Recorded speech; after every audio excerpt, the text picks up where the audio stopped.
yacu itugirire neza. Aho ugeze hose ushwanisha abandi, aho ugeze hose mbese mu yandi magambo umeze nk'urusenda cyangwa umubirizi, aho ugeze ubuzima burahinduka. Rekera aho ngaho mwene data, akabaho mahomye karageze. Bakame yarizi neza ko impamvu zanyira ijambo rivuga ngo akabaho mahomye karageze.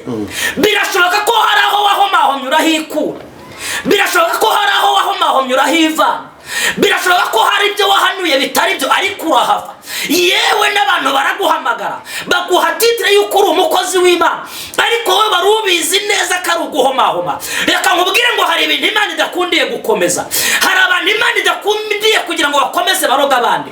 Ihano hindukire. Bibiliya tubwiye ngo rekeraho ibyo ugende kuri Satani. Satani niwe ufite mwene ibyo ngibyo byo gusenya. Imana irubaka ntabwo isenya. Hari ibintu byaje muri iyi minsi byo kwishimira ibintu byabaye ngo nari narabivuze ngo byari byaragenze.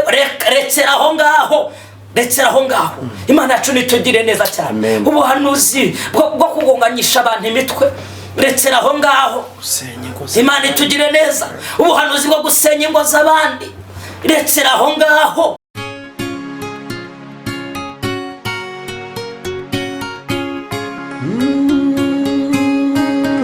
Emana we, Yesu we, ingoma yawe ni amamare.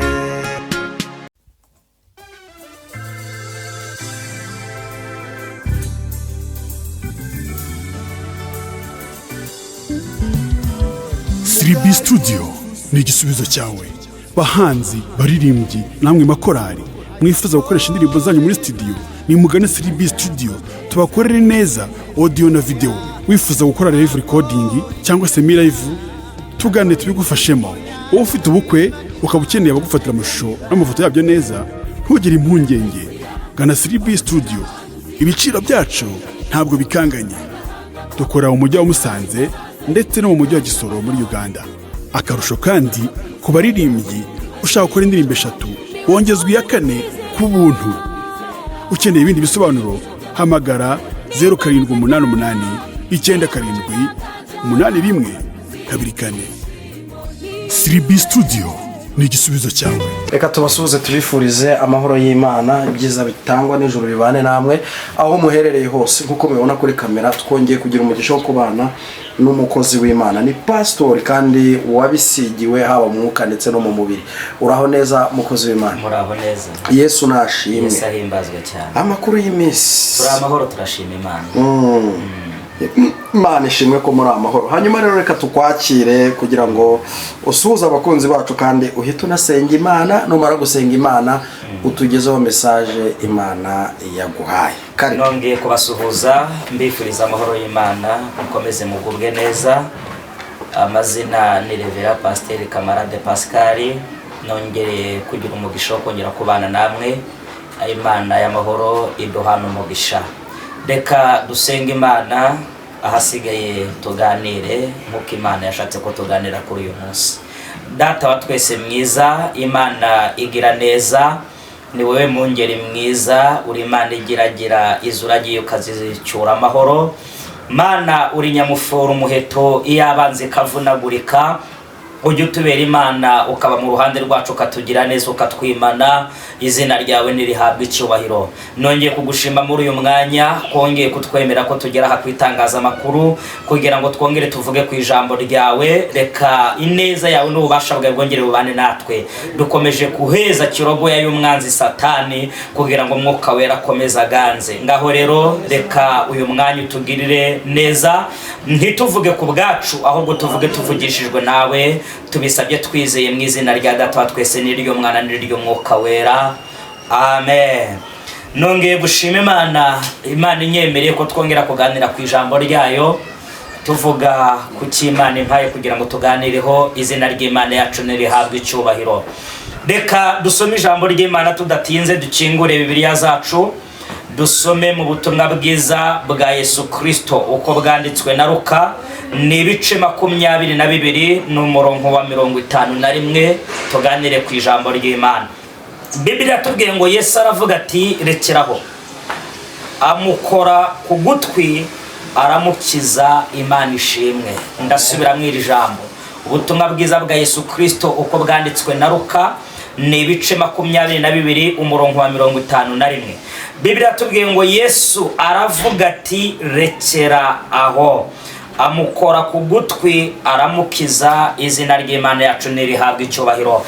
Tugiye kuganira kuri iri jambo ry'Imana, ariko dufite intego ivuga ngo akabaho mahomyi karageze, cyangwa se akabaho mahomyi karasohoye. Imana yacu nitugirire neza.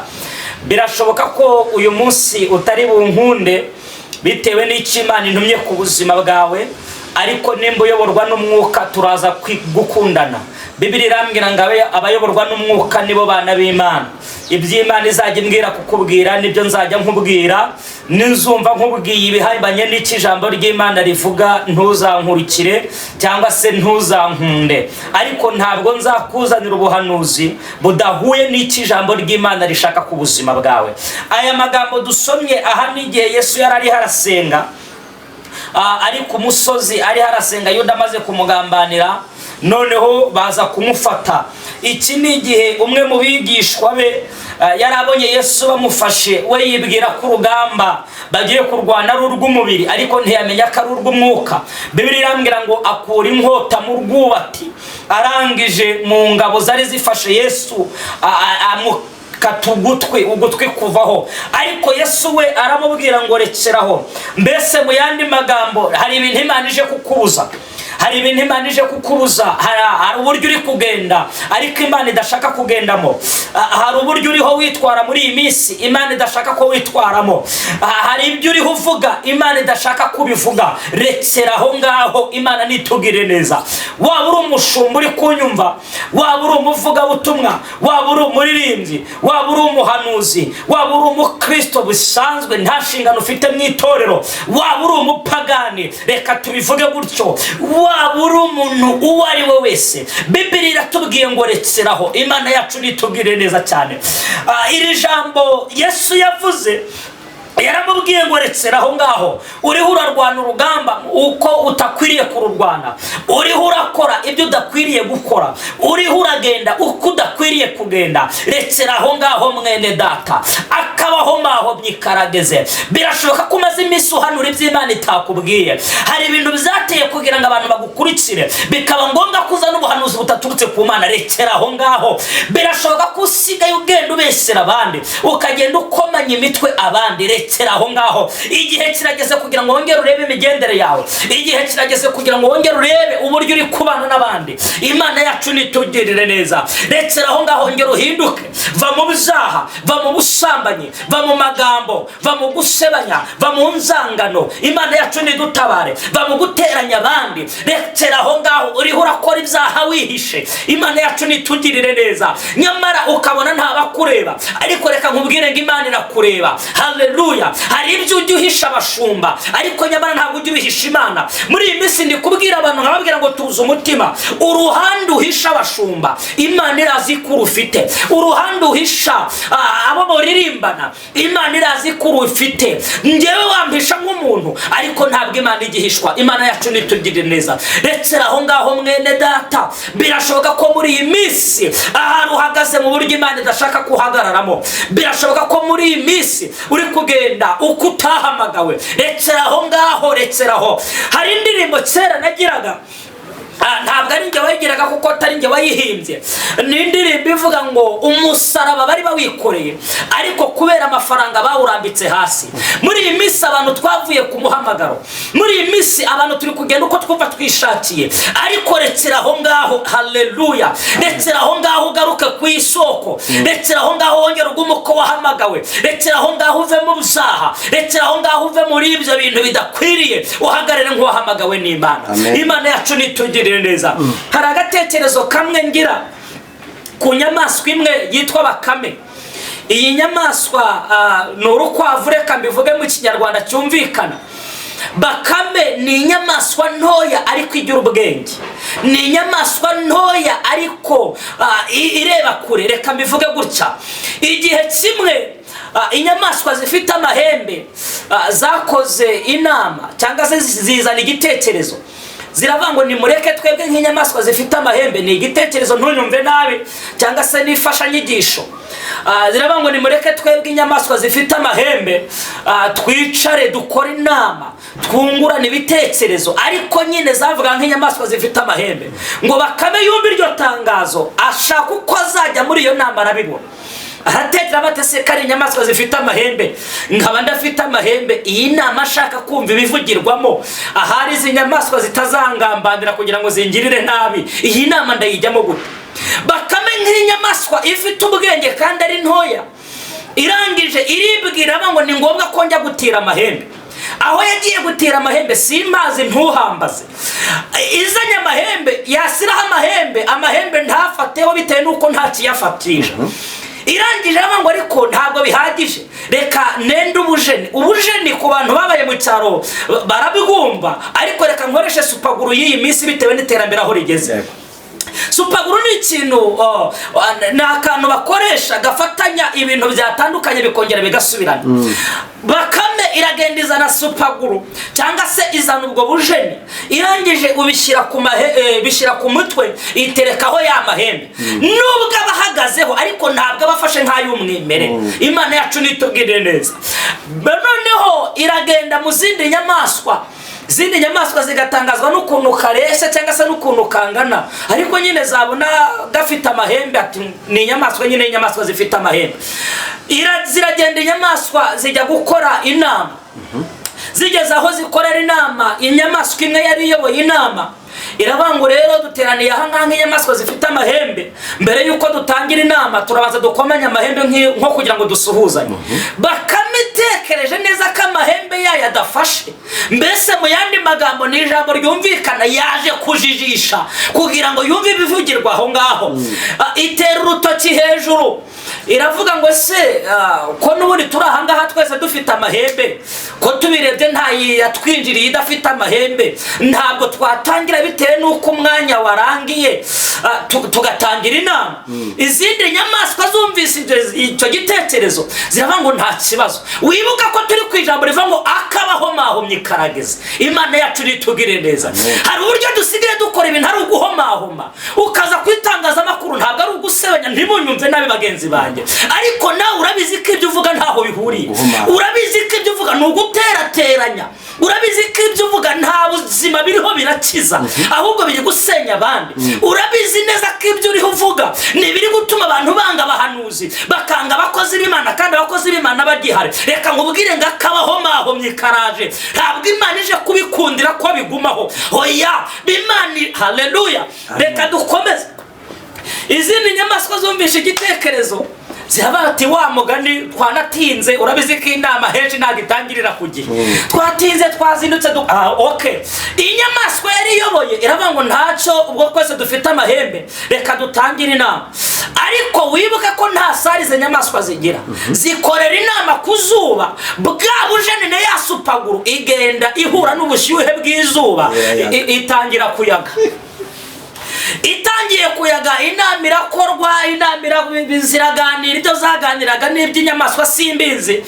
Ariko finali inama irangiye, yakoresheje ikiganiro cyangwa se nk'inyamaswa ihagarariye izindi, iravuga ngo noneho ni itegeko, buri nyamaswa yose igiye gusohoka muri iyi nama ikomanyije n'izindi amahembe.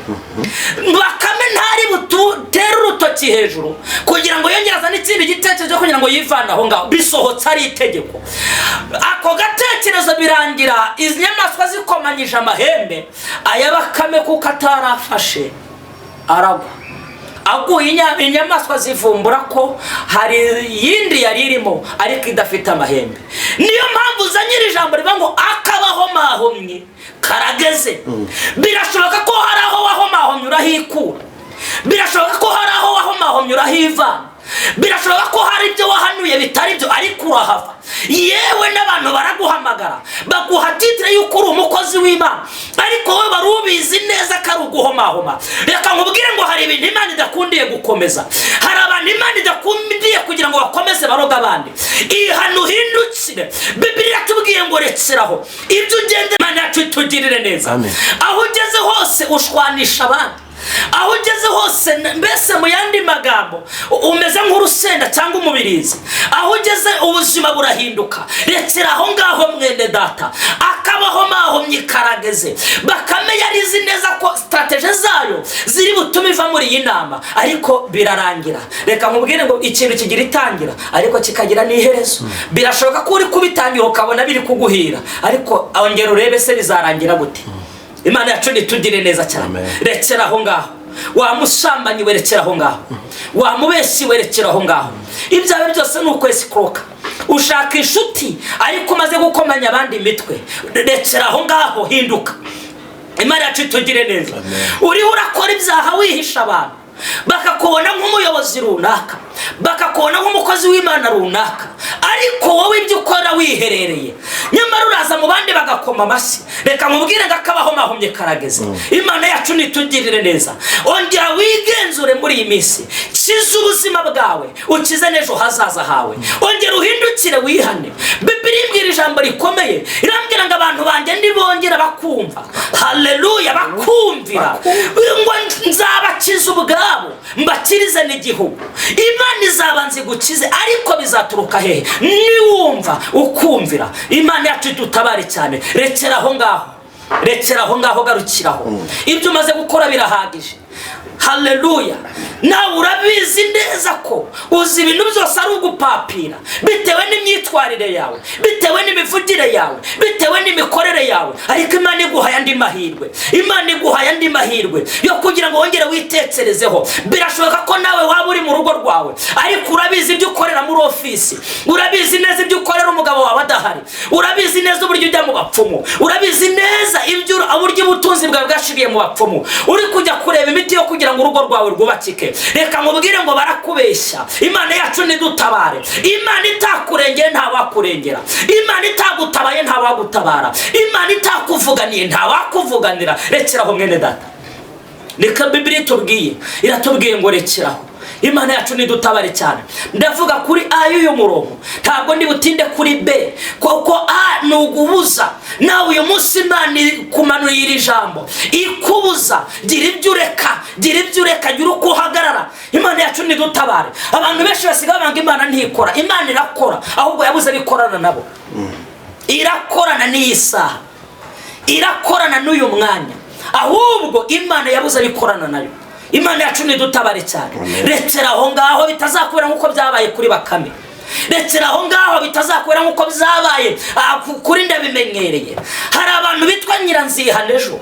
Ahari birashoboka ko ibyo urimo byakuryohanye, birashoboka ko iki kismasoro cyakuryohanye, birashoboka ko iki kinyoma cyakuryohanye. Haleluya. Satani arahemba, ariko n'Imana irahemba. Kandi icyo nangira Satani, reka nkubwire mwene data, aragushuka yarangiza akanaguhururiza, aragushuka yarangiza akanaguhururiza. Rekera aho ngaho, rekera aho ngaho, rekera aho ngaho. Reka nibande kuri iri jambo, rekera aho ngaho, rekeraho. Birashoboka ko hari ibyo navuze n'uwenda ubyiyumvamo, ariko hari n'uko nawe uziri kugenda ariko utari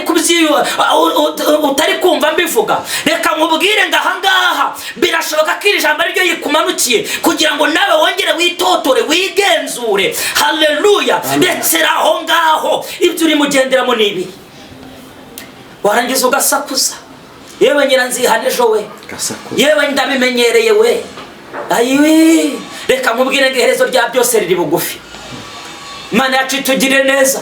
Nasomye ijambo rirambwira ngo nubwo kugaruka kwa Kristo gutinze, ariko urupfu rwo ntabwo rutinze. Urupfu rurahari. Imana yacu nidutabare. Mbese uyu munsi byawe birangiye, wagenda nkambi, tuzasigara tuvuga ngo disi yari mwiza, yakoraga ibi ngibi, ariko ntabwo aribyo bizaguhesha ijuru. Rekera aho ngaho uhinduke, rekera aho ngaho uhindukire. Ayo marari yawe y'ubusambanyi, ubwo burozi bwawe, uko guteranya abandi, uko gusebanya, ayo matiku, izo nzangano, rekera aho ngaho. Ubwo bujura, rekera aho ngaho. Uriho urakora nk'umuntu ushaka kugira ngo uhatambuke, ariko nyamara reka nkubwire, uhatambutse none ariko ntuza uko imbere yawe hameze. Imana yacu nidutabare cyane akabaho mahomye karageze akabaho mahomye karasohoye haleluya haleluya igihe kimwe Bibiliya yisanye mu gitabo cy'itangira usangamo inkuru za Sodoma na Gomora ngo Bibiliya irambwira ngo Imana irangije ivuga ijambo rikomeye reba ngo ngiye kururuka ngo ndebe ko ibyo barega Sodoma na Gomora ari ukuri mbese ko uyu munsi Imana yimanukiye birashoboka ko babivugaga Imana itari imanukira nimba Imana yimanukire reka nkubwire ngo Imana ije gusaka Imana yacu nidutabare cyane Imana ije gusaka birashoboka ko wiregura mu bandi ngibyo bamvuga n'ibinyoma ibyo bamvuga ntabwo ari byo nyamara nawe urabizi ko uri kwiregura ariko urabizi ko ibyo bavuga bihari urabizi ko ibyo bavuga ari byo kuko ubigenderamo ariko reka nkubwire ngo Imana irimanukiye Imana yacu nidutabare cyane Imana irimanukiye kugira ngo irebe ko ibyo bavuga ari ukuri Imana irimanukiye kugira ngo irebe ko ibyo bavuga ukora ari byo by'ukuri Imana irimanukiye mu bahanuzi Imana yacu nitugirire neza yemwe mwabahanuzi mwe mwabaye iciro ry'imigani muri kwangisha abantu Imana muri kwangisha abantu igihugu ariko Imana irimanukiye rekera aho ngaho ubwo buhanuzi ntabwo buri gukiza njya nkunda kubwira abantu nkababwira ngo ubuhanuzi butubaka busenya n'ubuhanuzi bw'ubupfu buturutse kuri Satani niwe ufite mwene ibyo ngibyo byo gusenya Imana irubaka ntabwo isenya hari ibintu byaje muri iyi minsi byo kwishimira ibintu byabaye ngo nari narabivuze ngo byari byaragenze rekera aho ngaho Imana yacu nitugire neza cyane ubuhanuzi bwo kugonganyisha abantu imitwe rekera aho ngaho Imana itugire neza ubuhanuzi bwo gusenya ingo z'abandi rekera aho ngaho Imana ije gusaka Imana imanuye inkoni ije gukubita itababariye Imana yacu nitugirire neza imanuye inkoni ntabwo nje aha ngaha nk'uhangana nawe hoya ntabwo nje guhangana nawe ntuyumve nabi ariko nawe urabizi ko umutima ntabwo urya ruswa urabizi ko uwo mutima wawe uri kukubwira ngo rekeraho iyi ni imbuzi Imana itugire neza cyane vuga Imana ukwiriye ureka kuza umupapira vuga ijambo ry'Imana vuga ibyahindura abantu ubuhanuzi bwawe butarimo guhindura abantu ni buhanuzi iki ubuhanuzi bwawe butarimo kubwira abantu kwihana ni buhanuzi iki ubuhanuzi bwawe bw'iterabwoba bwo kwangisha abantu igihugu ubwo ni buhanuzi iki rekera aho ngaho igihe kirageze kugira ngo tuvuge Imana y'ukuri tureka kuvuga Imana twumvanye abandi Imana yacu nitugirire neza cyane ikibaye cyose ntabwo tukiri abakozi b'Imana twabaye abanyamakuru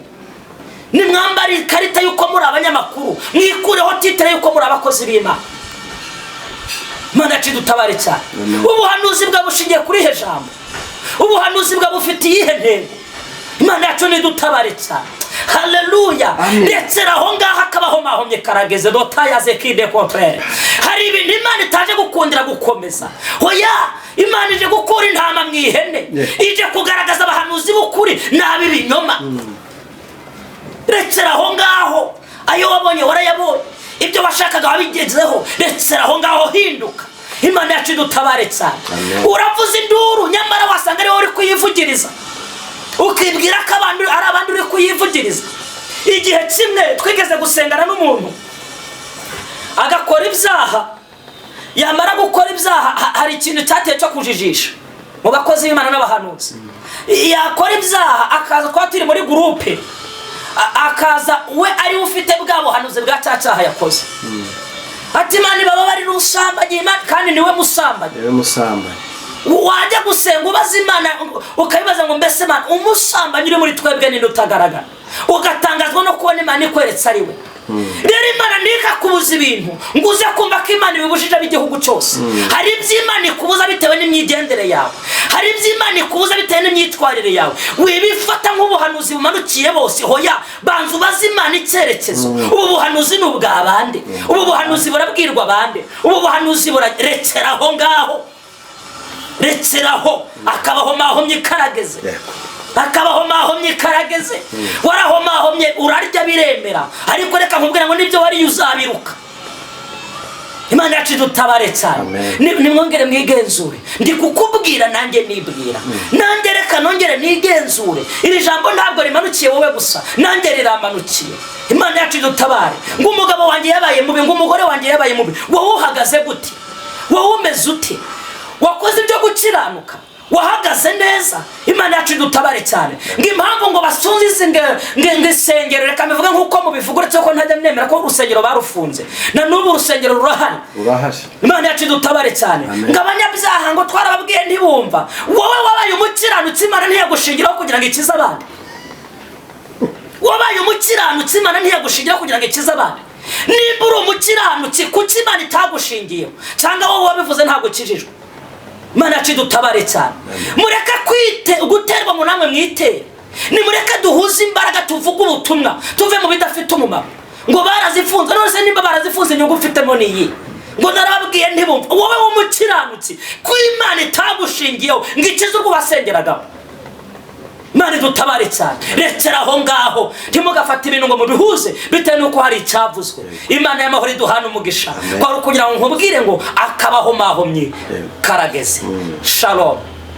Urakoze cyane. Karibu nisengesho pastor. Mana data wa twese mwiza, Imana yo kwizerwa, Imana yo kwiringirwa. Uri Imana itinda kurakara ikihutira kubabarira.